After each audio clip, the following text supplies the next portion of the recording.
So, good morning, mabuhay, blessed be God forever. I'm your report. I'm your report. Wait, wait, tangin na, man. Good morning, mabuhay, blessed be God forever. And ako inyong reporter karon no. Nakoy duha ka topics na i-report karon. So, mao na akong unang i-report. Ang cable, raceway, and enclosure requirements. So, define sa nato ang cable. What is cable? An electrical cable is an assembly of one or more wires running side by side or bundled, which is used to carry electric current. A cable assembly is the composition of one or more electrical cables and their corresponding connectors. So, mao ni siya ang example sa wire. Mao niya ang nasa sulod. Mao mo makita sa sulod. Next, all building wires must be enclosed in cable conduit, wireway, or raceway. During installation, conductors made through conduit or tubing are laid in a wireway or are contained in cables and secured to structural framing. Care must be exercised in placing conductors, as conductors and insulation can be easily damaged. So, for example, if a conductor is pulled through a tight conduit, it can stretch. Deformation caused by stretching reduces the cross-sectional area of the wire, thereby reducing its ampacity. This creates an unsafe condition because the conductor can overheat. So, sa mga nakabalon, no, pakita mo ng mga, pakita mo na sa construction na katungkol or range na tawag nila is flexible hose, tapos ginasulod nilang wire. So, mo to siya ang ka, ginatawag na uh, conduit ata, mga ano. Mo to siya ang, pero ang kaning raceway, mo siya ang katong mura gyapon siya gingano pero metal siya. So next. So what is raceway? A raceway is an enclosed conduit that forms a physical pathways for electrical wiring. Raceways protect wires and cables from heat, humidity, corrosion, water intrusion, and general physical threats. So, mo siyang raceway kani mo na siya. Na mo siya ang sulod na is mga wires, mga different kind of wires. So, gina-protect niya ang wire para sa mga, like sa mga hayop, like sa ilaga, mga ingana, o sa sunog-sunog, iwas overheat. So, next, conductors that are run through a raceway must have sufficient open airspace to prevent overheating. The number of current-carrying conductors that can run through a raceway is limited by code. Current-carrying conductor found in a raceway sa any undergrounded conductor. So, ang mga conductors daw na naga-run sa raceway, dapat spacious siya or got some space lang na makasulod ang hangin or like dili siya guot para iwas the overheating. So, next. Rigid conduit and tubing and non-metallic conduit are favorite raceway materials used to protect conductors in all types of buildings. Because it is available in straight lines, it must be bent to accommodate changes in direction. So, sa base akong na-experience no kay trabaho mo ko construction. Akong common na makita sa mga balay, sa balay lang is flexible hose ilang gamit. Pero kaning mga ingani, like mga metals na mga tubing or conduit, kay kasagaran siya sa mga commercial buildings like malls, convenience store, sa mga dagkong buildings na siya sa kasagaran makita. So, are na. Flexible conduit or flexible metal conduit, liquid type, flexible metal, and non-metallic conduit offers the advantage of easier installation and can be salvaged easily when circuits are rearranged. It is used where mechanical protection is needed and easy relocation of equipment is desired. Can have up to four 90 degrees bends or equivalent 360 total in one run. Again, in runs requiring more bends, a full box is added. So, mao ni siya kung ginaingon guys na common sa makita sa mga balay kay ambot comparison po based lang sa akong experience no. Conduit and cable should be installed away from locations where buildings occupants might use it as a handhold or footsteps. Drain holes should be provided at the lowest point in a conduit run. Drilling and crawling burrs should be carefully removed to prevent damage to conductor insulation. So, dapat no sa pagplano no, dapat like dapat well planned yun dapat siya. Okay. Kanang ang conduit daw ug ang cable must be placed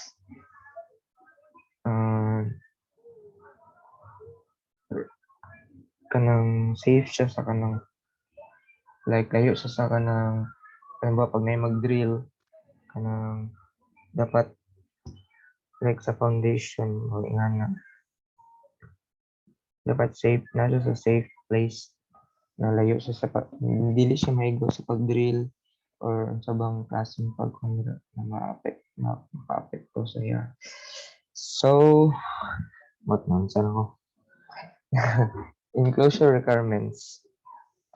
All electrical connection must be made in a protected enclosure such as a panel board, junction or device box, fixture or appliance.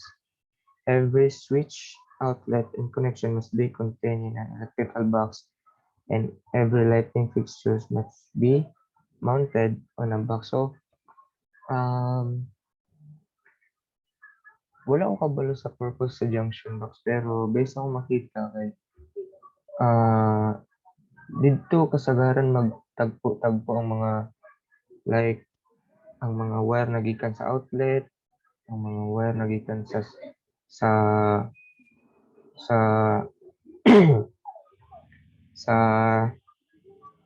switch, sa mga switches na tapos like dito nila gina-connect or dito nila ginatapok ang mga pero dili sila connected tanan like dito lang siya ginatapok ba na base lang sa makita ko pero din to ito sa purpose of that no.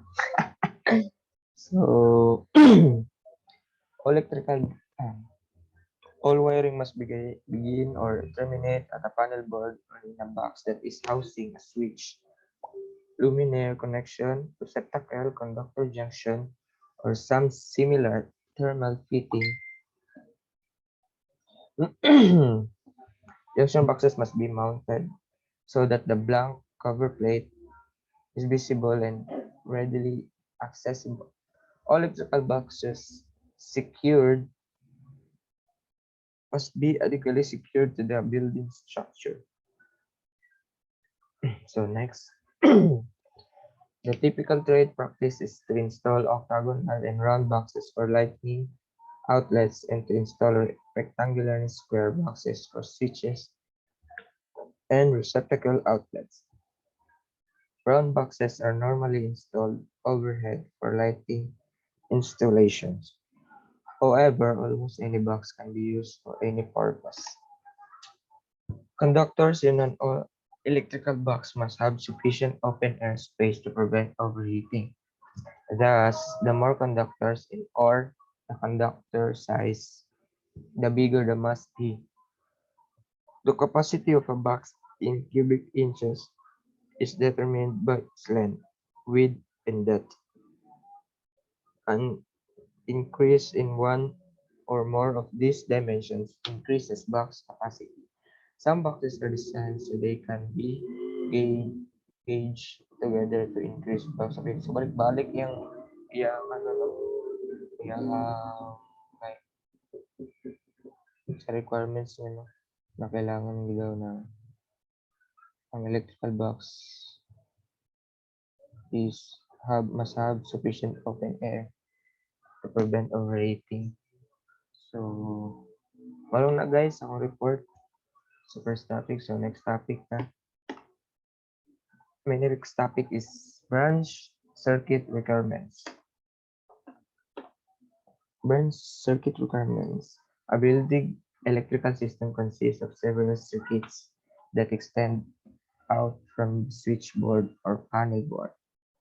Is that portion of a building wire system that extends beyond the final overcurrent protection device that is protecting a car circuit,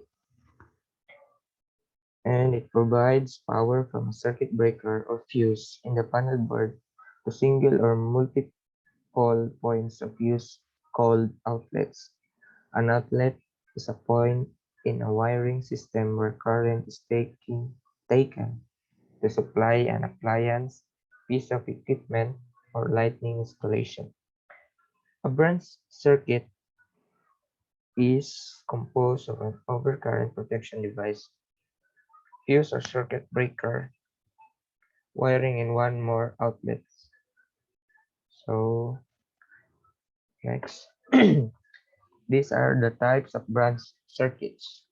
So first, individual branch circuit. This type of branch circuit serves only one receptacle or piece of equipment such as for a range, clothes dryer, large copy machine, or other piece of machinery. These circuits usually lead lead directly from the distribution panel to the appliance and do not serve any other electrical devices. So from the word individual, no? So only one receptacle or piece equipment such as a range. So isa lang jud, kumbaga isa lang yung saksakan. Mo na siyang pagkasabot ako, no? Para lang po siya sa specific na bagay. So pang-isahan lang ito. So next, general purpose branch circuit. A branch circuit supplies two or more outlets for lighting and appliances. This type of circuit may be referred to as a lighting circuit. This is a carryover from the days when electricity was first used in buildings in its predominant purpose was lighting. So, daga na siya, no? I mean, more than one siya na outlets like saksakan or saksakan. Ano. So next, appliance branch circuit. This is the type of branch circuit that supplies energy to one or more outlets to which appliances are to be connected. They supply fixed electric equipment such as refrigerators, washers, and other large appliances and electrical devices. Appliance branch circuits do not supply lighting fixtures. Appliance branch circuits cannot exceed 20 amperes. So next, multi-wire branch circuit. A branch, a branch circuit consisting of two or more underground conductors having a voltage between them and a common neutral conductor that is shared between the ungrounded conductors, such as in a 120 over 20 or 2 to 40 volts 3 wires circuit. In this circuit, all conductors must originate from the same panel board. Other branch circuits specific to a particular occupancy may also be required. So for example, the following branches are required in healthcare facilities such as hospitals, nursing homes, and dental facilities. So, ano na siya no, na sa mga bigger buildings din siya kasagaran na ma-apply. pwede mo siya sa sa balay siguro. Ayun na. So next, life safety branch circuit, an emergency system of feeders and branch circuits that provides adequate power to patients and personnel. It must automatically connect to an alternate power source, such as a generator, when the normal power source is interrupted. So, nakaseparate siya, no? For, like emergency purpose lang, um, like pag magka-trouble lang. So next, critical branch circuit. An emergency system of feeders and branch circuits intended to provide power to task illumination, special power circuits, and selected receptacles serving areas and functions related to patient care. It must automatically connect to an alternate power source, such as a generator, when the normal power source is not. So, the same lang siya sa life safety branch circuit. Uh, not almost the same. Kumbaga, siya. So, split wiring receptacles. Split wired duplex receptacles are fed with a 120 over 240 volts circuit having two undergrounded hot conductors, a grounded neutral conductor, and a ground conductor. One grounded conductor feeds power to the upper outlet, and the other grounded conductor feeds the lower outlet. The grounded conductor is shared between both circuits. Split wiring allows power to be drawn for two separate circuits on one duplex receptacle. So, mo na siyang sample image no sa split wiring receptacles. Nakuha na ko na siya sa Google lang. Kaya wala sa libro. So next, branch circuit rating and loads. The branch circuit rating is determined by rating of the overcurrent protection device or fuse or circuit breaker used to protect the wiring in the circuit from excessive current flow. So, familiar man guro mo sa circuit breaker, no? Based akong nabalaan, no? Sa mga electrical, mga electrician, I mean, ang circuit breaker is pag like pag magka-trouble ang sa wiring, like short circuit, kumbaga lang ginatawag na short circuit, automatic siya ma-shut off ang circuit breaker. So, mas safe siya kay ma-shut off siya tanan. Ma-shut off siya pag na magka-trouble na wiring sa wiring. So, muna akong pagkasabot to. So, next, as discussed in chapter 17, design of a building electrical installation involves computation with power or P expressed in watts, W, voltage is E, in volts, or V, amperage is I, in amps is A, and volt amps, VA, in volts and amperes. A summary of conversion formulas. So, wala na ko siya na appeal, no? Kung sa table, kung medyo taas mong good. So, next. General purpose circuits. General purpose circuits are typically limited according to what will be connected to them.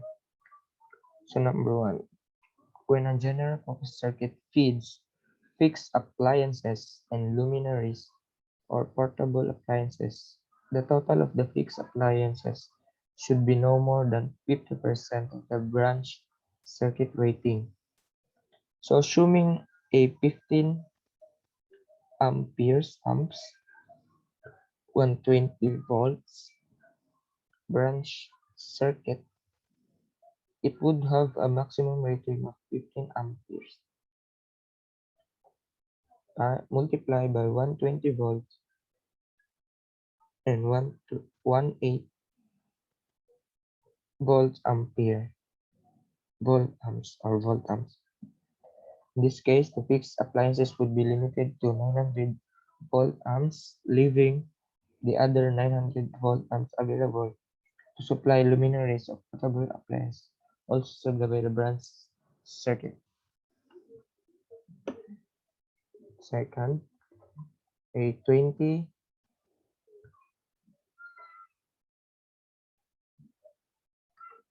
amperes 120 volts branch circuit would have a theoretical maximum of 2,400 volts amperes,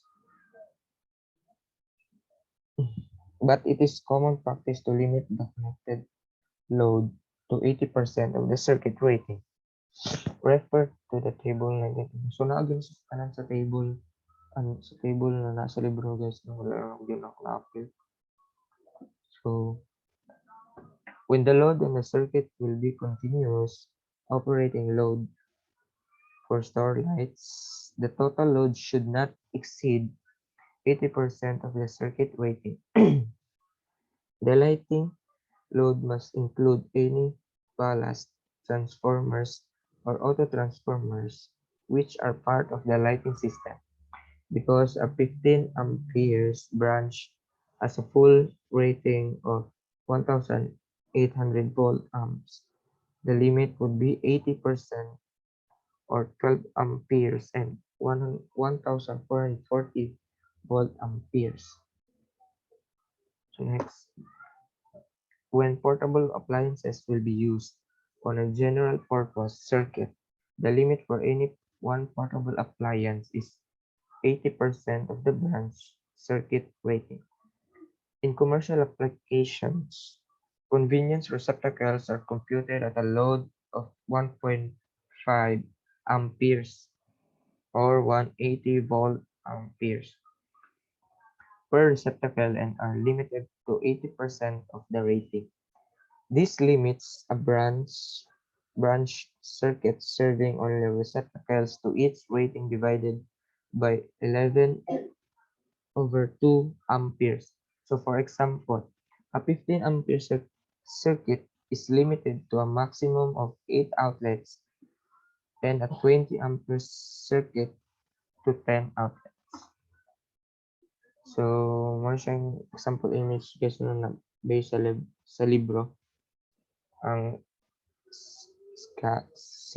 schematic layout scheme. Sorry, schematic layout. So, yung magkano siyang mga mga bilog. I think kung ano siya? Switch. Switch ata. Hindi ko sure. Sorry. Basta kaning like kaning line, wire na siya. So, masag ano no? Na ano siyang ano? Series circuit. Like ano? Kay connected siya like isa lang. So, individual circuit.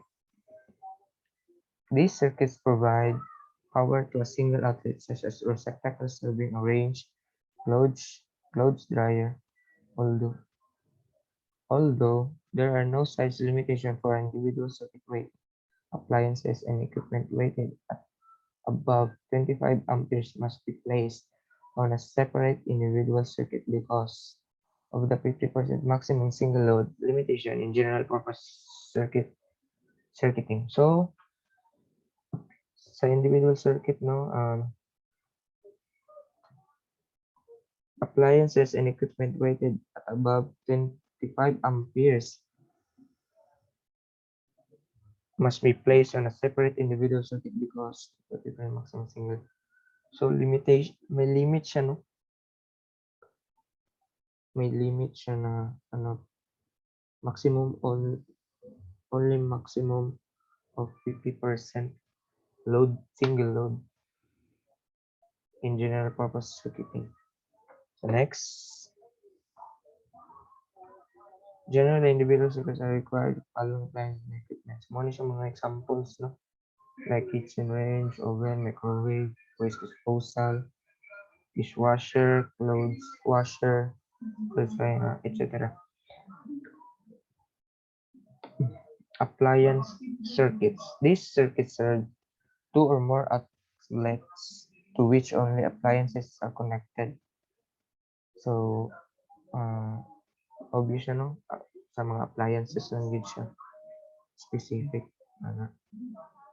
In dwelling units, two or more 20 appliance circuits for convenience optical outlets in the kitchen, dining room, pantry, and breakfast room are required. So continuous loads. A continuous load is a connected load that operates for 3 hours or more at any time. Many electrical loads fit within this category, such as circuits serving office and classroom lighting installation.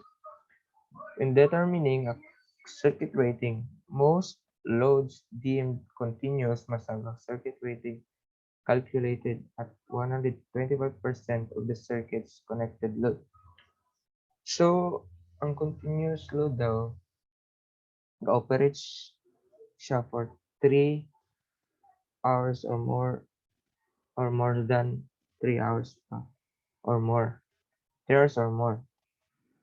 And so, mas, ano siya, no, kanang, like, kumbaga, kani siya na, ano, is, kanang, like, perminti gud siya ga-operate ng mga appliances. Like, refrigerator, o ba, mga, so like, mga, like, perminti siya nakasaksak or perminti siya ga-operate na. So, mo siya example na solving based libro na. A lighting installation contain 16 to 100 watts incandescent luminaries on one circuit will be operated approximately 10 hours per work day. So determine the circuit rating. So mo siyang formula, guys, no? Kabalo naman ta ang formula sa power is P is equals to I times E. So, ang ginapangita man is ang I, which is ang amps.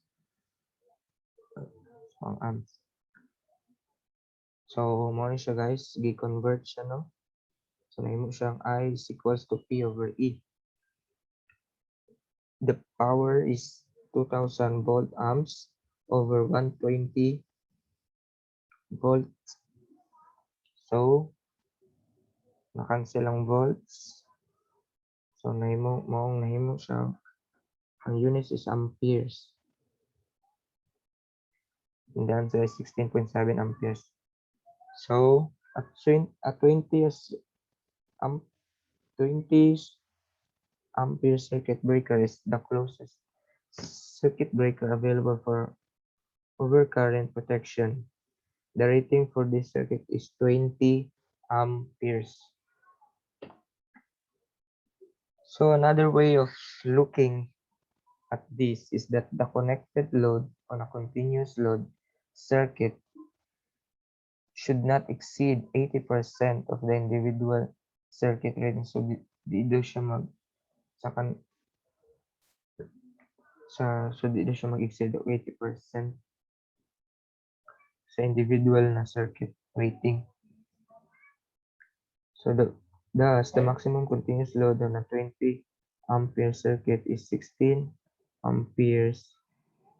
80% of 20 is 16. There are several exceptions to application of the continuous load multiplier. So, ano siya guys, no? So, na example po na equation. So, a fluorescent lighting fixture has a ballast with a nameplate rating of 185 watts.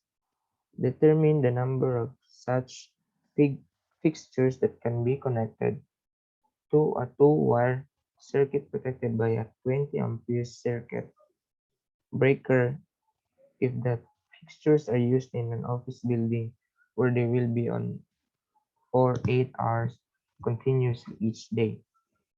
So for a 277 volt two-wire lighting system from table 19.9, P is equals to E multiplied by I. The continuous load multiplier 80% must be applied. So i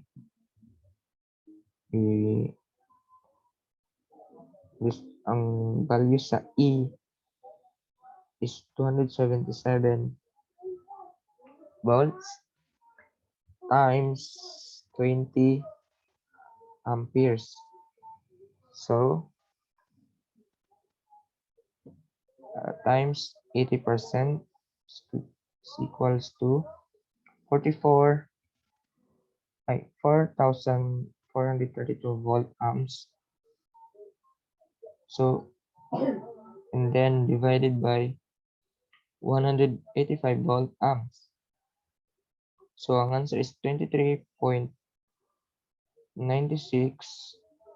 So gi-round off siya. Ngayon mo siyang 24 fixtures. So mo siya guys. Ayun ko balo ng sabot man mo na. So next continuation for a 20 volts two-wire lighting system. So 120 volts daw. So 120 volts times 20 amperes times 80. So the same gyapon siya na process. So ang answer is 1,920 volts amp. So we divide na po siya sa 185 volt amps. Then the answer is 10.4 or 10 fixtures. So next, branch circuit conductor size. On a branch circuit, conductor size is tied to circuit rating. Generally undergrounded, hot and grounded, neutral conductors in the circuit must be sized so that conductor ampacity is at least the branch circuit rating. The ampacity of a conductor can be larger than the circuit rating but not smaller.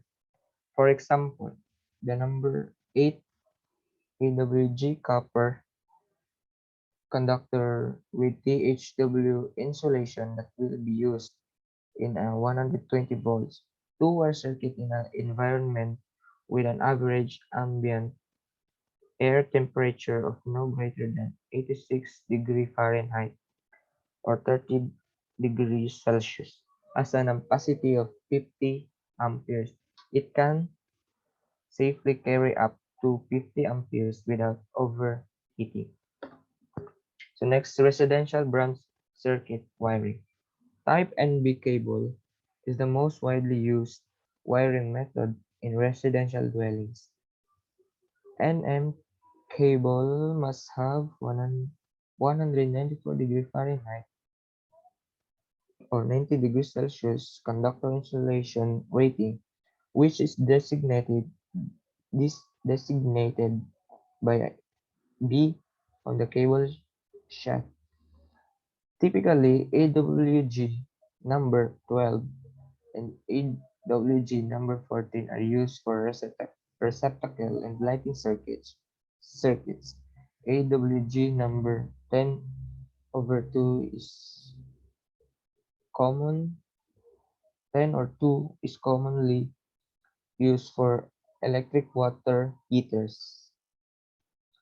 So, man siya guys, no? Medyo wala kayo kasabot din kay Wala pa jud kay ko kaintindihan ni no. Di kay na ako masabtan bisa ginabasa na ako. Sorry jud kay guys. So, mao lang ta akong report no. Sorry jud kay guys kung wala di kay masabtan akong report. I mean, wala lang jud ko sa focus guys kay basta guys, sorry lang jud kay. So, I hope namoy nasabtan bisag gamay no sa akong report. So that would be all. Thank you and may God bless you always guys. Keep safe always. Bye.